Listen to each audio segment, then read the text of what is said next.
When I close my eyes, I see a girl, a very sad girl. Her name I cannot mention, for her name alone brings tears down my eyes, and I would not be able to clearly speak these words. Her father was a man who chastised her for who she had become. Through her despair, hardened grew her outer layer as she would comb her hair that was as black as a raven who would dare. As a girl that someone else designed, to everyone else she seemed fine, being chastised, but in reality she was left feeling blind. For all she felt comfortable doing after that was closing her eyes and imagining having wings so that one day that she could grow enough courage to fly. How could a false god hear her prayer? She would not be denied of the love that she wanted for herself, so she would sit by the water and just stare. Till it dawned on her that she no longer needed to feel her mother wasn't there. For the cold she could bear, and the trees gave her fresh air. Air that allowed her to breathe easier than she could when she was fitting into clothes that she did not want to wear. To many who weren't there, she was a ball of joy, hiding something that she felt was not fair. It was to herself, the truth she finally decided to share. She didn't want to cry anymore. When she first said goodbye to her tears, it wasn't for herself, it was for the nature she was told to fear. She thought she would never cry again until the water helped her to see clear. Then and there, she realized what was wrong with her prayer. She was directing her thought toward the air, and love wasn't there. She thought about the wolf, the raven, and the bear, the lion, the cheetah, and even other animals to compare. She looked for fish and thought about if the stars would even care. All alone, she started to put the pieces together.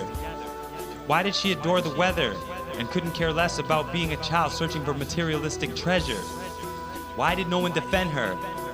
It was so that she could never relate to the hunter, for it was as if her whole life she herself had been hunted. As this girl grew to become a woman, she learned that her tears would never end. She started to feel forgotten and found herself not understanding of these tears, for people around her told her not to cry. Lies after lies, but she still cried. And when she looked at herself in time, she grew closer to understanding why she walked this earth alone wearing a disguise. The hunter was always there by her side, until one night during a shower-felt life, she thought about all the things she despised, and rather than surfing her mind for reasons why, she opened her eyes. It was right there the whole time. She had become the nature of what she deprived. She felt the way that she did inside because she was refusing to live her life, indulging in the way that she was opposed to take rather than holding her head high. Everything that she had wished for came true that night, and what would follow that memorable night would be a star that shined bright enough to light up the whole sky. There was passion in this woman, and this passion transcended into a world filled with love. But her freedom was still to come. What is a raven to do with no one to give it guidance? How can any raven truly soar without the teaching of the wise old owl? Where would she find this owl? The law of attraction states, if you are searching, you will not find. That may be so. But what if that statement is not true? What if her search landed her side by side with the owl that would help her teach her mind to grow? To give her the love that was passed to him when his life was foul and he felt low. Then that would mean so many others were following what wasn't there in their heart, but what they were led to believe from the start.